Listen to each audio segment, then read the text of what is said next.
I thought maybe we should start with AI, particularly because you repped India at Bletchley. And there are a lot of different angles to that: regulation, corporate opportunities, safety and security. Give us a little bit of a sense of what happened at Bletchley, India's position, and where also you think the global debate on that is going. So, no, I think it was certainly a very useful summit for us as India, and indeed the 28 countries that attended. There has been a lot of buzz around AI, especially after ChatGPT, and there have been many different views thrown around in terms of the future of AI and the risks of AI, and there have been many academic, intellectual conversations about that. But for 28 governments to sit down and over the 3 days talk about AI, even though through the prism of safety, was, I think, an important milestone, because this is certainly what India has been saying since 2021, which is that as we move forward and there are these new, more powerful technologies, emerging technologies that are going to come at us, and as we certainly look at innovation and certainly look at expanding innovation and the digital economy using those technologies, that's a conversation about guardrails is as equally important. And we've talked about, for the last 2.5 years, about safety and trust as one of the most important guardrails in tech. And so it was in some sense satisfying to see that Bletchley was the dominant conversations in Bletchley were about safety and trust about AI, and how do we create safety and trust, and so on and so forth. Of course, I am concerned, as most of us should be concerned, that governments, when they react, they tend to overreact. And certainly in the final session, I made it clear that India's position is not to overly obsess and demonize AI and look at this only through the prism of safety and trust. We consider AI as the biggest, most significant invention in our times. We consider AI to be a kinetic enabler of the digital economy and the innovation economy. And we certainly believe that there is a case to be made to harness AI, to make AI deliver its potential, but at the same time building these really easily understandable, easily regulatable guardrails of safety and trust and accountability. So I had to say that in the end, because I felt that the conversation was going a little bit over the top and focusing only on safety and risks.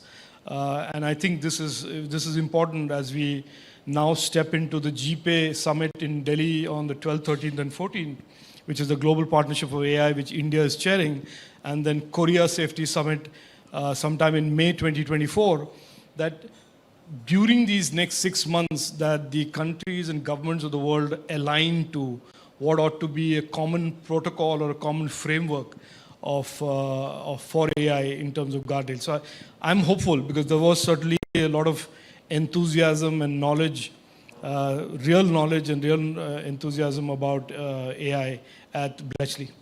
Do you feel like the international alignment has the opportunity to get beyond abstract principles and start to dig in a little bit on regulatory coordination, harmonization, or do you feel like the best we can hope for is? No, Evan, I think we have to. The history of tech tells us that the last 10 to 20, 15 years, 2 decades, innovation has escaped regulation because they have pretended to be innovation, or they've essentially masqueraded as only good. And we have seen in the last decade that while the internet and tech does represent good and empowerment, there is also a proliferation of harm and criminality that has accompanied it. And so governments around the world have lagged innovation. And I think there is, and I'll make this case really just as my view, that governments are now stepping up and understanding that if you don't come together today, because the internet is ubiquitous, there are no geographical boundaries, and local legislation cannot certainly deal with harms that are cross-border, that countries will have to figure out a way of to collaborate, cooperate, and create a global framework for this. And that there is no island of success to the exclusion of others. And I think this realization, and I'm hopeful that this realization is real. It is not just a soundbite, it's not just for an event, and it's just not momentary and episodic.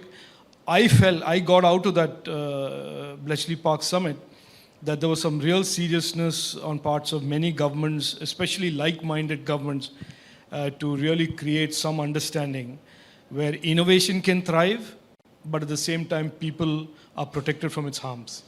I'm really struck by the way you juxtapose the word opportunity alongside AI.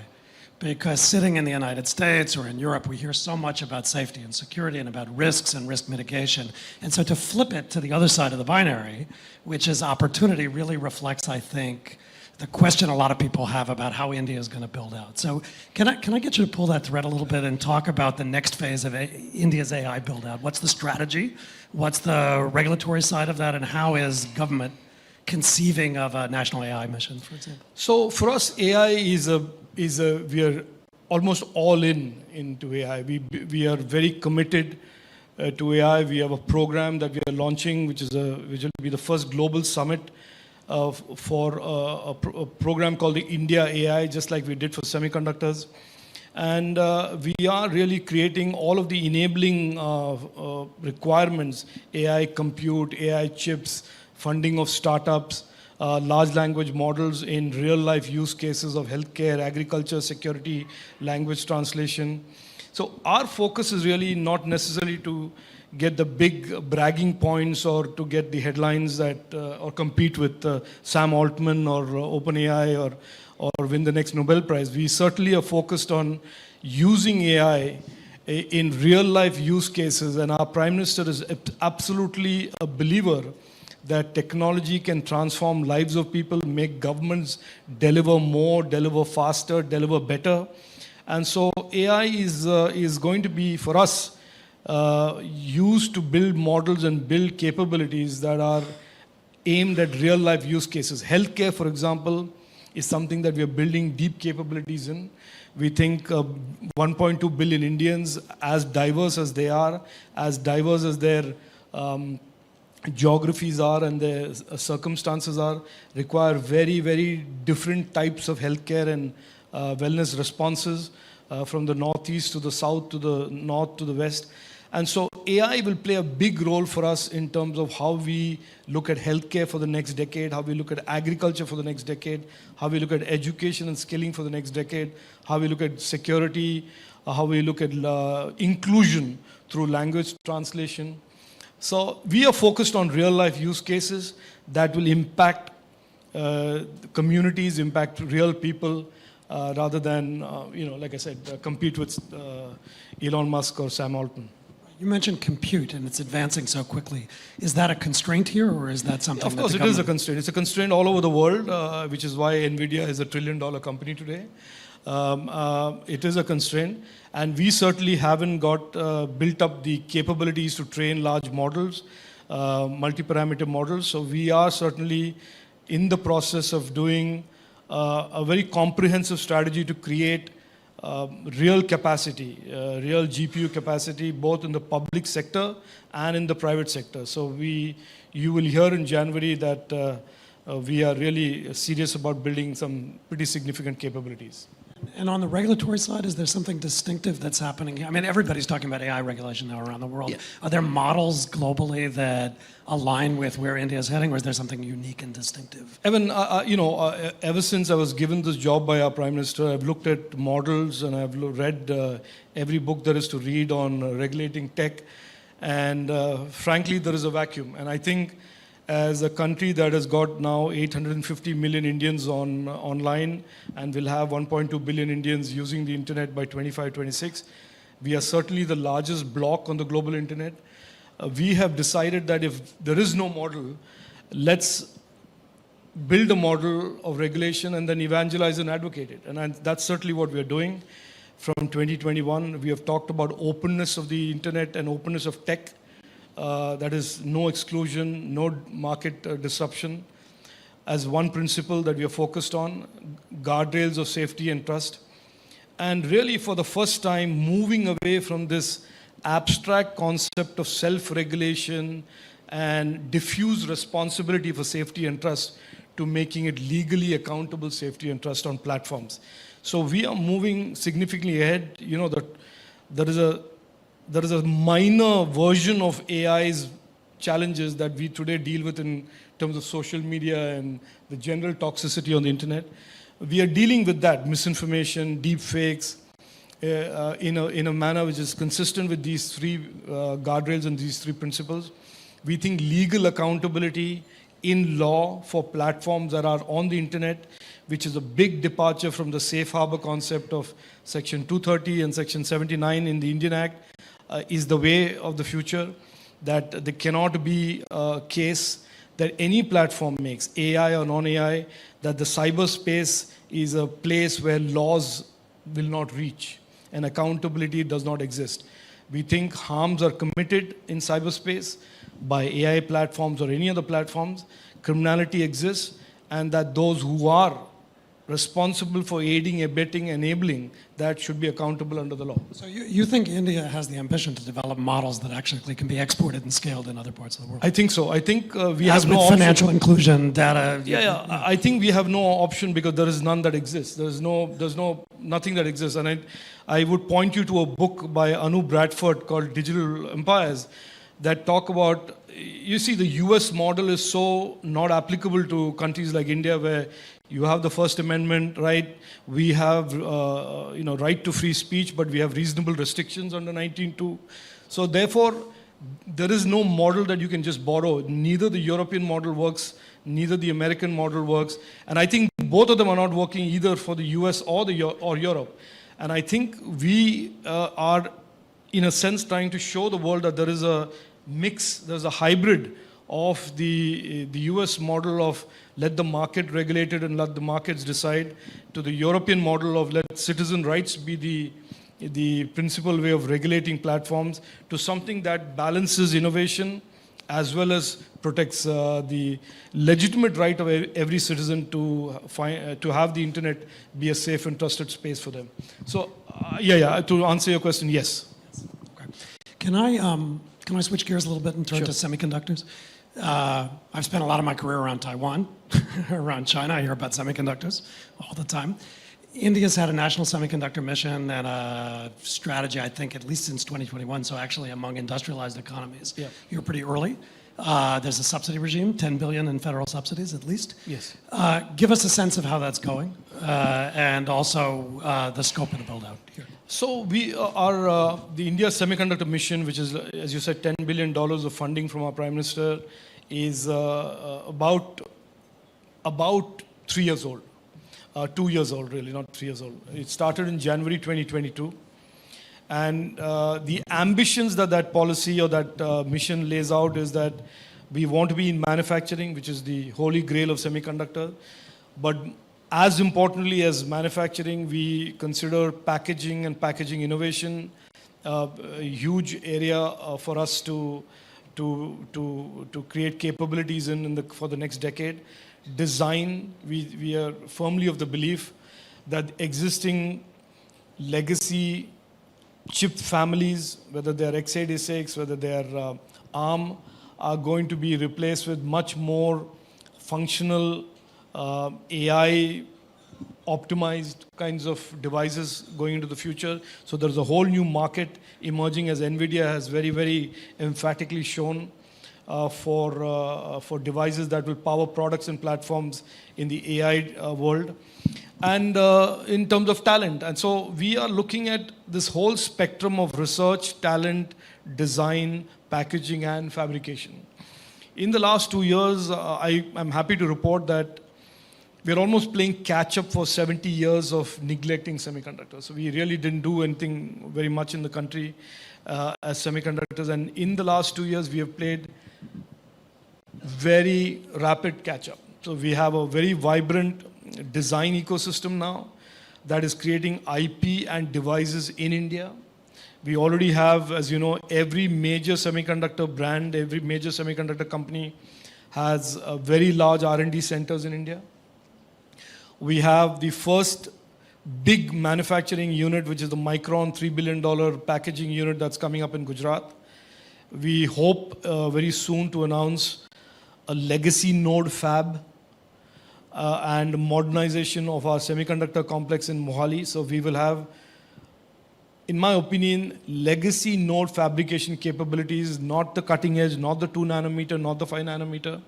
And we certainly don't want to compete with Ohio or Taipei or Taiwan on that area. And I don't think it's an area that we want to get into in the first 5 years of the next decade. And very akin to Albany Nanotech and MIT Microelectronics Lab, we are building a India Semiconductor Research Center, which will be hopefully, if the vision is actualized, will be one of the big centers for semiconductor research for the next decade. So we put these pieces together.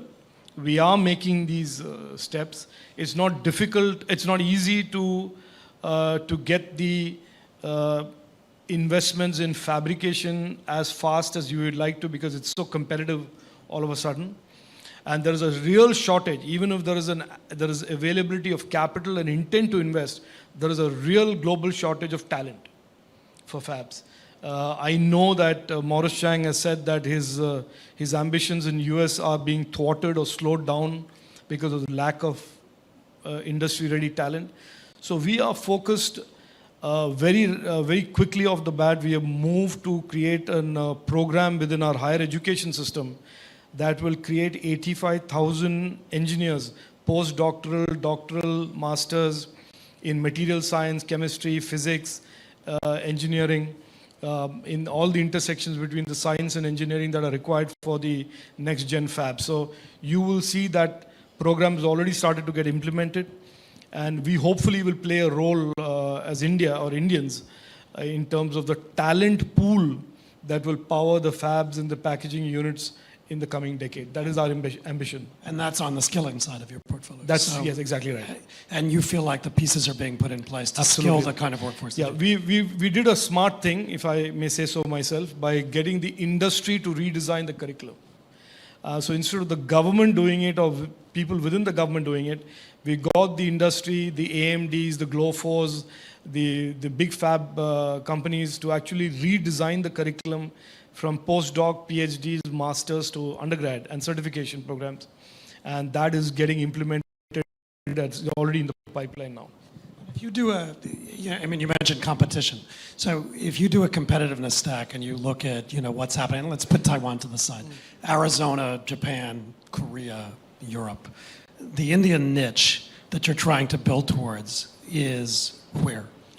I think so first of all, look, I think we would be a $110, $120 billion market for semiconductors as Domestically. in India. No, the demand for semiconductors, because on one hand, the electronics manufacturing industry is also growing leaps and bounds. So, A, we are a market. B, we are a geopolitically, a geography that is, and I'll use these words carefully, that is certainly not Taiwan, that is not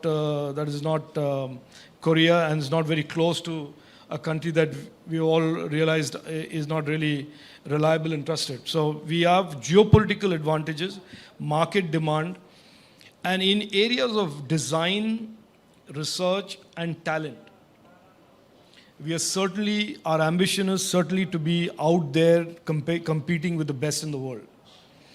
Now, in the fab and the packaging part, in packaging, again, we think because of the way packaging innovation is evolving, and that, again, there is so much of headroom for innovation in packaging, that is, again, an area that I think India can be, if not amongst the leaders, at least in the lead table of that. On fabs, look, we'll play the long game. We will have the legacy node capabilities that will service automotive, industrial, and maybe in these cutting-edge compute areas where TSMC, Intel, Glofo, Samsung are the leaders. That is not an area that we will necessarily get into in a hurry because of just, where that technology is and the risk and yield and supply chain that needs to be in place before you can support that kind of cutting-edge technology. So we see, in large part us playing a big role in the innovation of the semiconductor space, in the actual science and engineering space in the fabs. We will have a presence. We will create the capabilities around legacy nodes. And I mean legacy as in not 180 nanometers. I'm talking about 28 nanometer, 40 nanometer. And address segments of the market that are digitizing fast, automotive, industrial, wireless, and telecom. And allow the big boys to play in the compute and the mobile devices space. The balance between attracting foreign firms and indigenization to build up Indian competitor, how is that? We don't see this as a binary at all. We don't see this as having to choose between a foreign company or an Indian company. We encourage foreign investments. Micron is a clearly American company. We encourage joint ventures. We encourage fully owned companies. And Micron is a classic example where usually the narrative is that you need an Indian partner because you need somebody to navigate the lay of the land. That's the conventional wisdom. And for Micron, the partner is the government of India and the government of Gujarat. So you really don't need that type of partnership anymore. You need partnerships where people bring complementary amounts of capital, pools of capital, or complementary skills.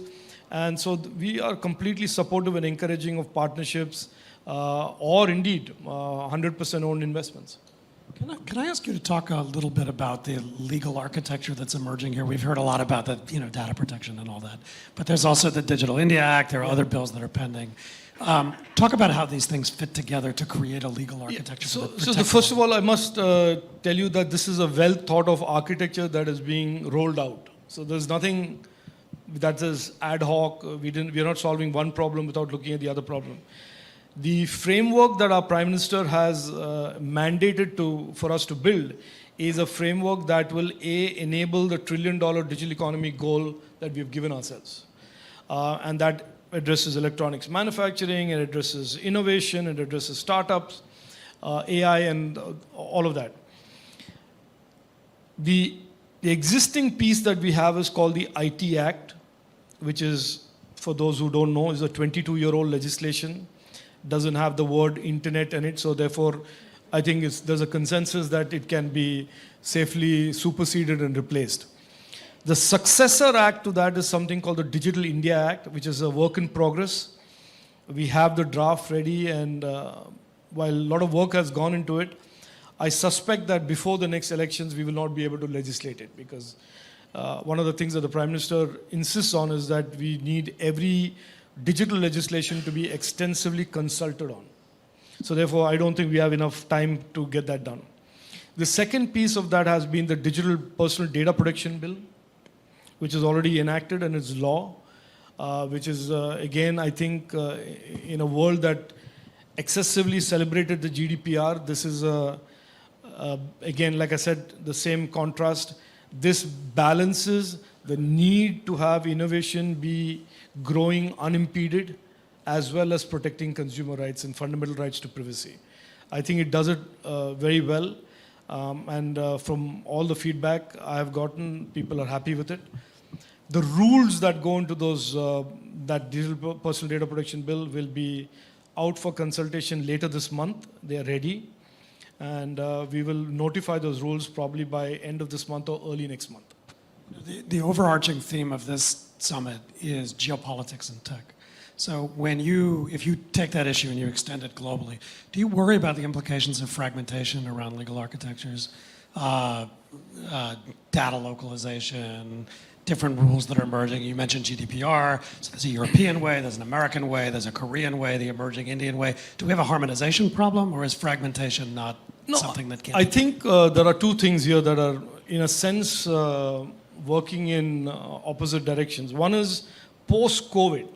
I think every country, every community has looked at sovereignty, looked at self-reliance through a newly awakened perspective. I think COVID certainly woke up everybody to this whole issue of supply chain resilience and innovation resilience and trusted geographies, trusted supply chains. So I think that certainly is playing into countries instinctively saying we need to do this and we need to have our own sovereign capabilities whether it's in manufacturing, whether it's in digital DPI or data or any of that.